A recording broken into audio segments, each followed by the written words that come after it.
You are looking at Julian's pronunciation guide, where we look at how to pronounce better some of the most mispronounced words in the world, like this other curious word. But how do you say what you're looking for today? We are looking at how to pronounce this word and more confusing vocabulary in English. Can you pronounce this one? You will in a second.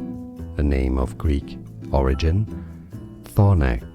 Yeah, you can essentially ignore the CH at the beginning. It's not Chthonic, no, Chthonic. It's actually easy, Chthonic. And now you know. Like this video if you found it useful, appreciate the support. It helps, thanks for that.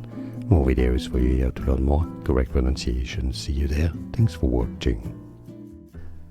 Here are more videos on how to pronounce more confusing words and names too many mispronounced. Like this video if you found it useful, I appreciate your support. I'll see you soon and thanks for watching.